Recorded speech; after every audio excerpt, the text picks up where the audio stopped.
She walked out on the man who wouldn't say a word. Minutes later, a soft knock. No one there, just her inhaler and a takeout box. On the lid, in his shaky handwriting, "Stay, please." Before we dive in, make sure to hit subscribe, tap like, and share this video.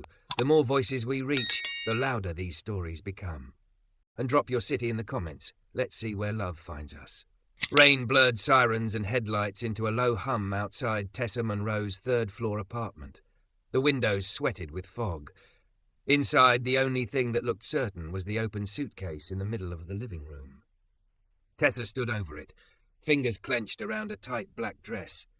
The dress hugged every thick, soft curve she had. Elijah used to look at her in it like she was the only solid thing in the room. Now her hands shook so badly she could barely fold it. "Say it," she whispered. "Just say it." The couch creaked. Elijah Cole sat there in navy EMT pants and a faded grey t-shirt, dark skin still carrying the faint scent of rain and antiseptic. His broad shoulders slumped, forearms on his knees, big hands linked together like a knot he couldn't untie. His ambulance jacket lay beside him, reflective strips catching stray light. He watched her.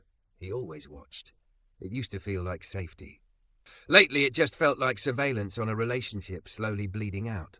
"Tess," he said quietly, just her name, low and hoarse. It nearly undid her. "Don't." She turned away, curls brushing her cheeks, thick hips bumping the coffee table so an empty mug rattled. "If you start now, I won't be able to finish." His words stopped. The room wasn't silent. The rain, the fridge, their breathing, but his quiet was heavier than all of it. She shoved the dress into the suitcase and grabbed the next piece of proof she'd lived here. His oversized t-shirt she slept in, the photo strip from the fair where she'd worn red lipstick and a too-tight white top laughing into his shoulder. Each item made her chest burn. "You're really leaving," he said after a while. "It's what goodbye means," she answered, the laugh in her voice cracking halfway out. She zipped a side pocket and finally turned. He looked wrecked, eyes shadowed from double shifts, jaw clenched hard. His gaze met hers and stayed, full of feelings that never seemed to make it to his mouth. "This isn't out of nowhere," she said. "I've been telling you I'm drowning, Elijah. I keep asking you to talk to me, to let me in, and you just fix things, or say you're tired, or stare." He flinched. "I fix what I can." "I know." Her voice softened. "It's one of the reasons I fell in love with you." Love hung between them, heavier than the suitcase. "You remember the night we met?" she asked. His eyes flickered. "Yeah. I was on the side of the highway thinking I was going to die," she said. Chest tight, hands numb, everything spinning. "And you." She huffed out a breath. "You were loud, bossy. You kept saying my name, telling me to stay with you. You didn't shut up for 1 second." "That was different," he muttered. "How?" she asked. "Because this feels like dying too." He looked away. Tessa crossed her arms over her chest. Her sweater stretched over her soft stomach and full breasts, her thighs pressed against each other. She had always taken up space. Somehow, with him clamped shut like this, she felt like air. "I don't need a speech," she said. "I just need something. A don't go. A stay. I'm scared to lose you. Anything that lets me know I'm not the only one standing here with my heart ripped open." He swallowed hard. His eyes rose to hers, and for a beat everything was visible, fear, grief, and almost panicked love. "Tessa," he began, voice rough. She leaned forward without moving, every part of her listening. Nothing else came. His jaw locked, his fingers tightened. The moment collapsed back into quiet. A small, tired part of her broke. Not with an explosion, just a line finally reaching the edge of the glass. "Okay," she whispered. "Then I'll do the talking one last time." She hauled the suitcase upright. The wheels thumped on the floorboards as she dragged it toward the door she'd walked through 100 times, pressed against his chest, laughing at something stupid he'd said. Her palm landed on the knob. Her heart pounded so hard it made her feel light-headed. She looked back. He'd moved to the edge of the couch, elbows on his knees, hands dangling between them. He looked like he'd just come off a bad call, like he'd done everything right and still lost someone. "I love you," she said. The words scraped her throat. "That's why this hurts so much. I love you so much it feels like my ribs are too small for it. But I can't keep doing all the talking and all the feeling. So this is me saying goodbye." He shot to his feet. 2 strides and he was in front of her. close enough that she could feel the heat rolling off his body, see the tremor in his chest as he breathed. If he pulled her in, if he whispered anything that sounded like stay, she knew she'd drop the suitcase and pretend none of this had happened. He didn't touch her. He reached past her shoulder, lifted her worn denim jacket from the hook, and held it out. His big hand shook. "You'll be cold," he murmured. "It's really coming down out there." A tear slipped free. "That's it," she breathed. "After everything? That's what you say?" His eyes locked on hers. In them she could read sentences he refused to speak. "Don't leave. Please. I don't know how to keep you safe if you're not where I can see you. I don't know how to do life without you." But his lips stayed pressed together. His silence wrapped itself around her like arms that never quite closed. Tessa slid into the jacket. It smelled like detergent and the memory of the night outside the hospital when winter bit into her bare legs, and he'd wrapped it around her shoulders without thinking. Back then he'd said, "I've got you." Now he said nothing. "Goodbye, Elijah," she managed. She opened the door. Cold, wet air rushed in, sharp against her cheeks, smelling like asphalt and the unknown. Behind her, he took one step toward the threshold. He stopped there, fingers curling into fists, like there was a line he didn't know how to cross. His silence followed her into the hallway, loud enough that part of her almost turned back. Almost. The rain had stopped by the time Elijah finally moved. The apartment felt wrong without Tessa's voice bouncing off the walls. It felt too big and too small at the same time. Her suitcase tracks still marked the floor, faint lines in the dust toward the door, like the path of a wound. He stood in the doorway where he'd watched her walk away, and lifted his hand to the frame. His palm pressed against the cool wood, fingers spread. Breathing slow and measured the way they'd taught him on the rig. In for 4, hold for 2, out for 6. It worked on strangers in ambulances. It did nothing for the hollow in his chest. Her denim jacket failure replayed in his head on a loop, the way her eyes had shone with hurt when he'd held it out, the way his own throat had closed around everything that needed to come after Tessa. "Don't go. Stay. I don't know how to do this without you." He'd swallowed all of it until it burned. His phone buzzed on the coffee table. Dispatch. He scrubbed his face with both hands and answered, voice low and steady, as if his own life hadn't just rolled out the door in a suitcase. "Cole, Unit 14, we've got a 10:52, possible panic attack, female mid-20s, shortness of breath, tingling hands, caller reports chest tightness, address incoming." His lungs remembered the rhythm before his brain did. "Copy that. En route." He shrugged into his EMT jacket, the one Tessa always stole to wear over nothing but panties and a sports bra while she made breakfast, soft curves moving under heavy fabric. The thought punched air from his lungs. He pushed it down, grabbed his keys, and left the apartment that still smelled like her coconut shampoo. On the way down the stairs, he almost tripped over the memory. The first night he met her, same building, different crisis. She'd been on the front steps, thick thighs bare under a tight black skirt, mascara streaked, gasping like the world was ending. Her words had tumbled out fast and panicked. His had been even faster, commanding, pulling her back from the brink with questions and reassurances. "Look at me, Tessa. You're okay. Breathe with me. In, out. Stay with me." He'd talked non-stop that night. He couldn't remember when that voice had gotten stuck in his chest. The woman on the call didn't look like Tessa, but the fear was the same. Pale, shaking, clutching her chest, convinced she was dying. Elijah slid into his practiced role, voice steady, hands sure, his silence replaced with something else entirely. "Hey, I've got you," he said, kneeling so his eyes were level with hers. "What's your name?" "Kayla," she stammered. "Kayla, okay." He gave her the same grounding smile Tessa used to call his "it's not the end yet" face. "I'm Elijah. I'm going to walk you through this, all right? Put your hand here." He guided her palm to her stomach. "Feel it rise when you breathe in, slow, like this." He breathed with her, talked her back, filled every second with reassurance and direction until the jagged edge of panic smoothed out. By the time they loaded her into the ambulance, she was still shaky, but she could talk about what had triggered it. A fight, a breakup. Feeling like she was too much and not enough at the same time. His jaw clenched. "We broke up," she whispered. "I just wanted him to say something. Anything." He just stared. Something in Elijah's chest lurched. He heard Tessa's voice overlay hers. "I feel like I'm screaming into a quiet room." He checked Kayla's vitals, the numbers stable. "Did you tell him that?" he asked. "Yeah." Tears spilled hot.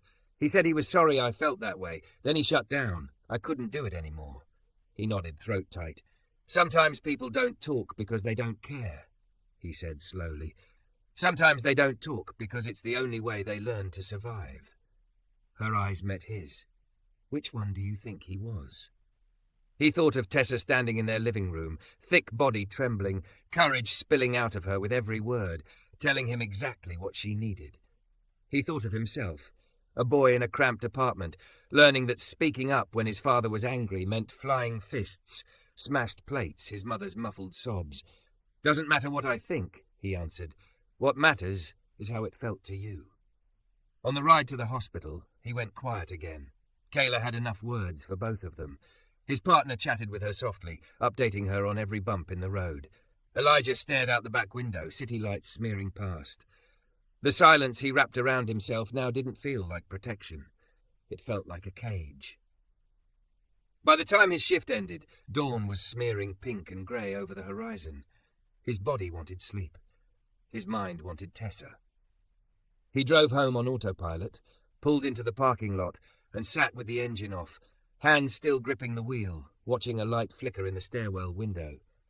He'd walked those stairs with her 100 times, her soft body pressed against his side, complaining about the elevator, laughing about the neighbour's yappy dog. He expected to feel her absence like a missing piece. What he didn't expect was to feel her everywhere.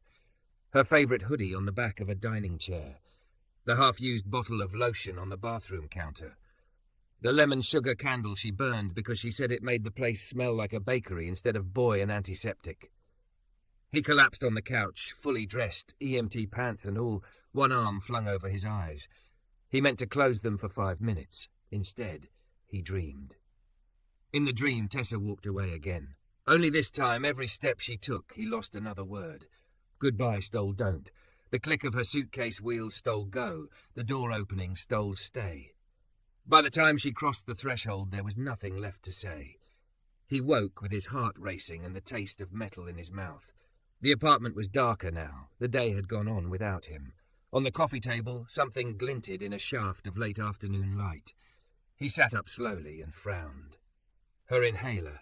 The blue plastic looked small and stupidly innocent, sitting next to her half-drunk iced coffee. She'd needed it twice in the last year, once during a panic attack, once climbing too many stairs too fast. She never went anywhere without it, except she had. Elijah picked it up, thumb brushing the worn label with her name. A fresh, sharp fear sliced through the numbness. Tessa leaving without this felt like a different kind of goodbye. Final. Reckless.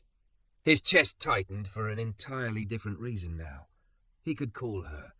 He could leave it at the front desk of her job, text one of her friends, mail it. All those options swam in front of him. He grabbed his keys instead. Tessa's new place was across town, in a building with peeling paint and a broken intercom. She'd mentioned it last week, trying to sound casual, like she wasn't testing the ground under her feet. "If we don't work out," she'd said, forcing a laugh, "at least the rent's cheap." He'd grunted something supportive and changed the subject. Now he stood outside the chipped blue door of apartment 3B, her inhaler in his hand, knuckles hovering an inch from the wood. He heard the TV on the other side. A laugh track. Then silence. Then the sound of movement, bare feet on creaky floorboards, something clinking in the kitchen. He could knock. She'd answer. He'd hold out the inhaler and say, "You forgot this." He imagined her standing there in leggings and an oversized T-shirt, soft body outlined in the half-light, eyes wary and wet. He imagined the 1,000 things she deserved to hear. "I love you. I'm scared all the time. I never learned how to use my voice without hurting someone. I don't know how to be the man you need, but I want to try. Please stay." All of it pressed against the back of his teeth. His hand trembled. On the other side of the door, something thumped softly. Then her voice, muffled but unmistakable, floated through. "Get it together, Tessa," she told herself. "You said goodbye. You have to mean it." He closed his eyes, her words carved into him. But beneath the pain, something unexpected bloomed, a fierce, aching respect. She'd done the thing he couldn't, she'd spoken. The least he could do was answer.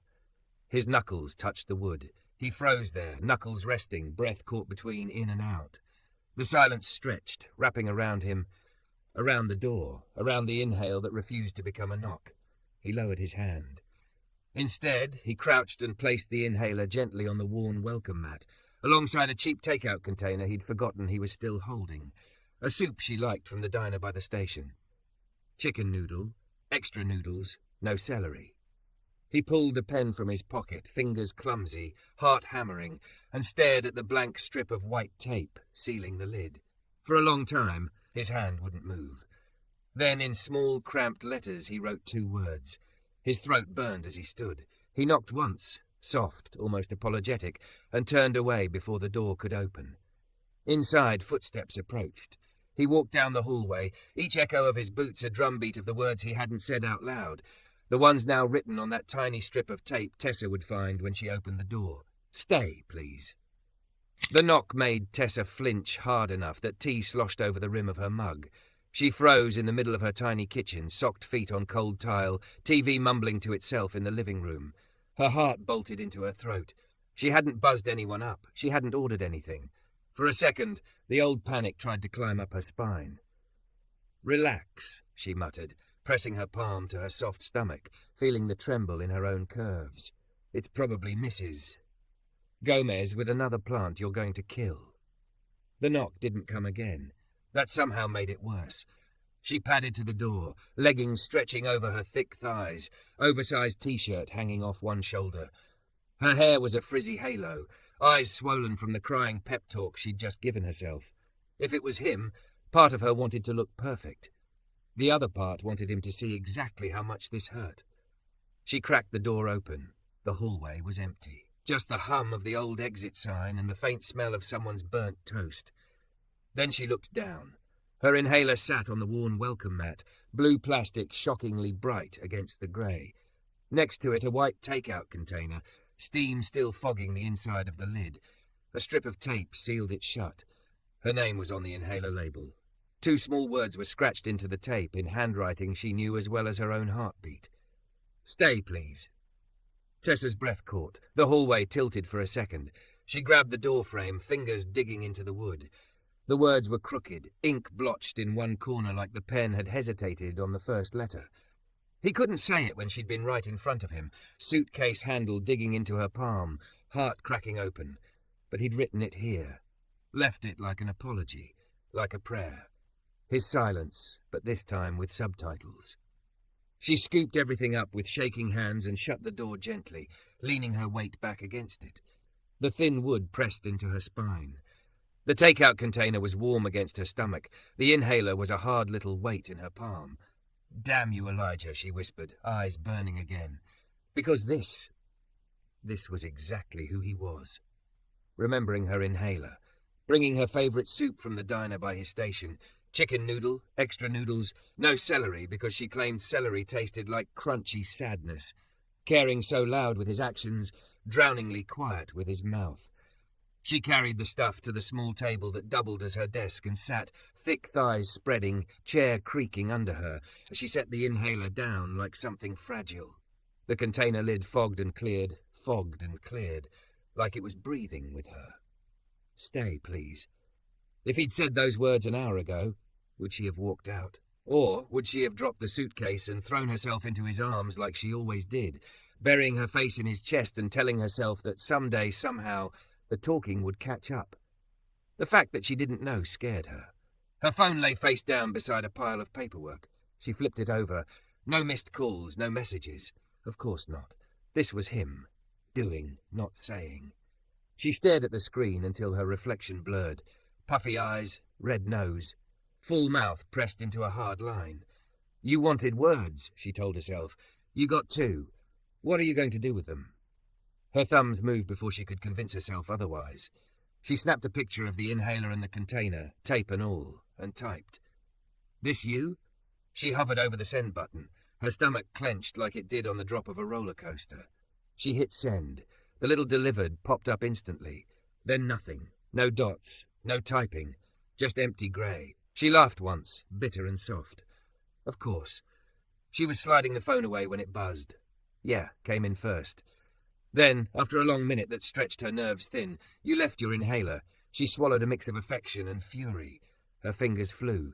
And the other thing? 3 dots appeared, disappeared, appeared again. Her heart stuttered with each blink. Finally, just wanted you to know I want you to stay. But you don't have to. The words were clumsy. Not an apology, not a grand declaration. But they were his. Actual sentences, sent out into the world where they could land and bruise and heal. Tessa stared at them until they doubled. Her chest ached.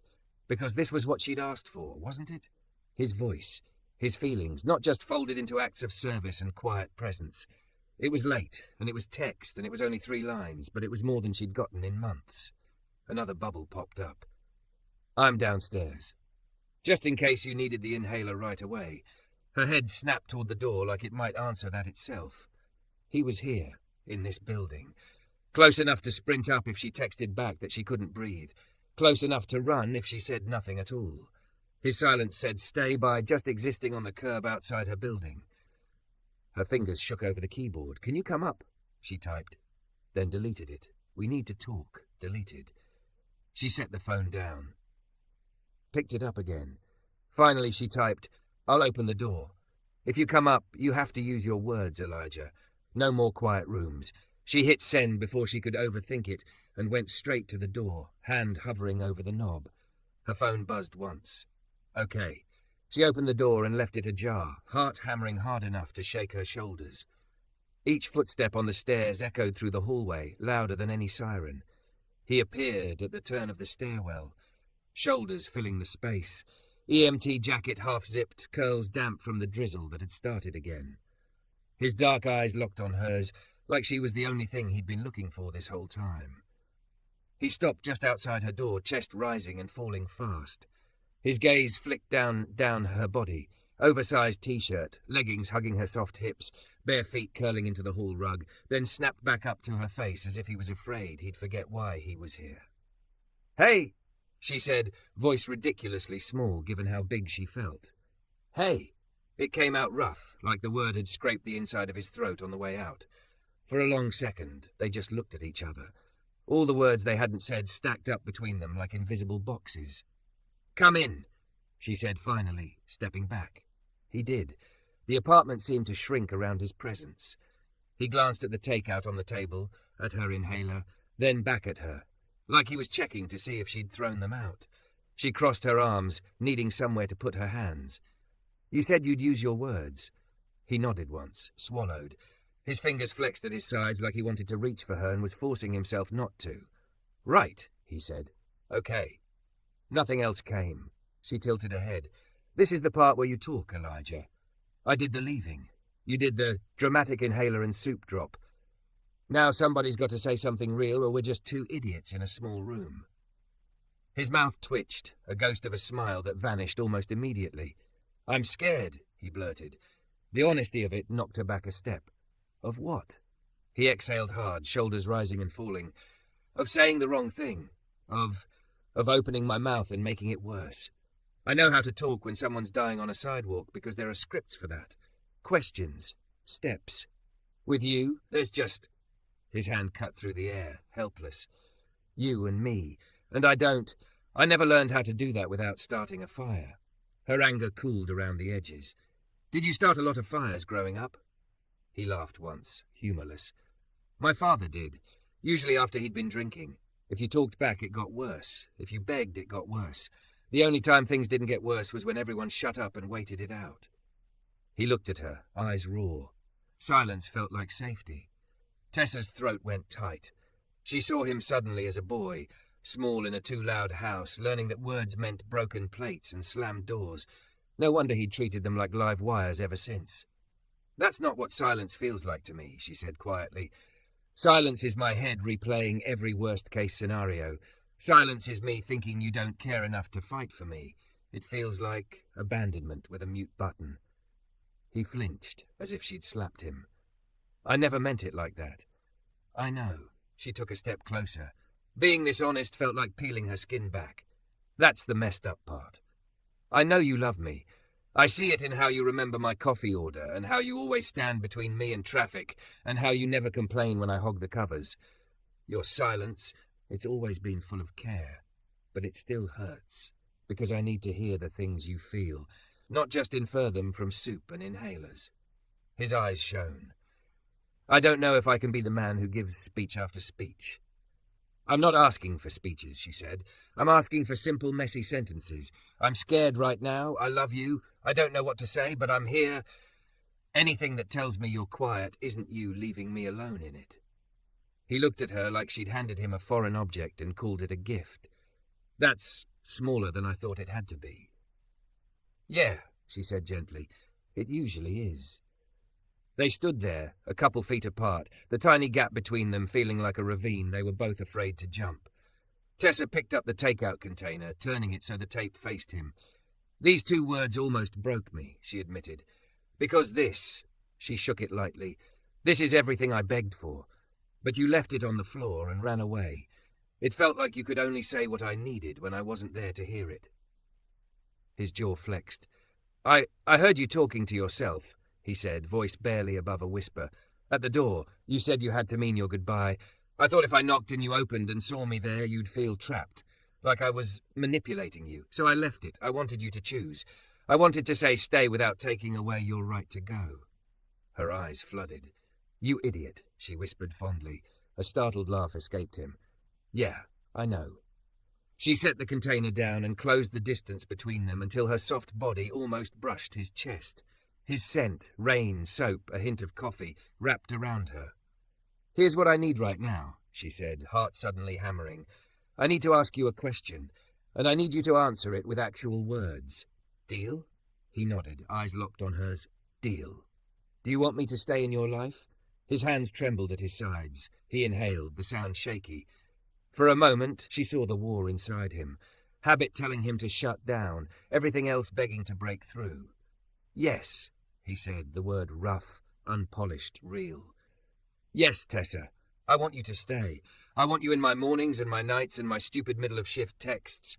I want you in my mess." His voice cracked. He swallowed and kept going. "I love you. I've loved you since you hyperventilated all over my uniform and then apologized for being dramatic 5 minutes later.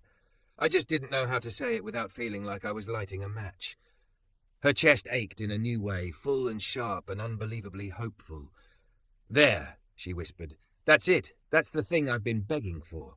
Tears slid down her cheeks.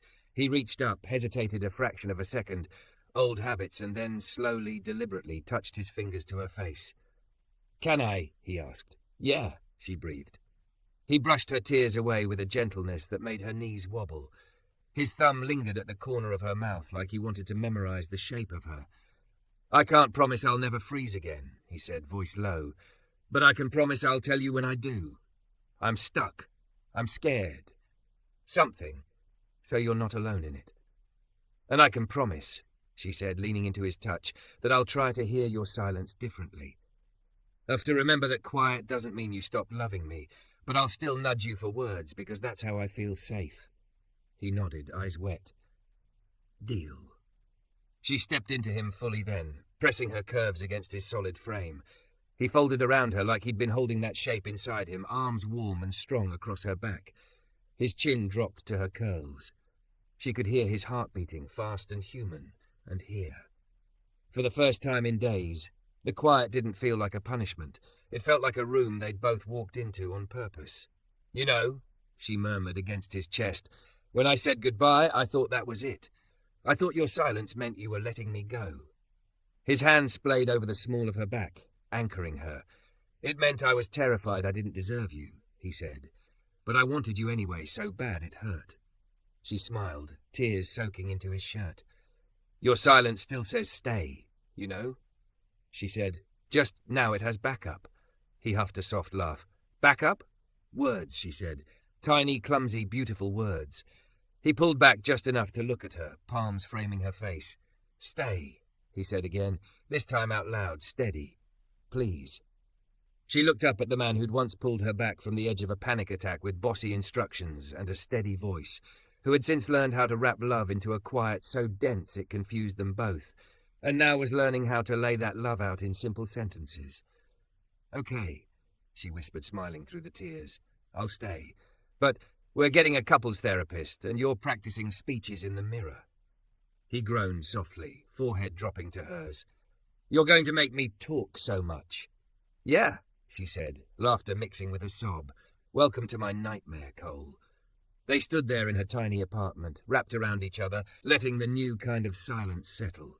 A silence filled with the echo of "stay, please," and the promise that next time, those words wouldn't have to be written on a strip of tape on a takeout box to be real.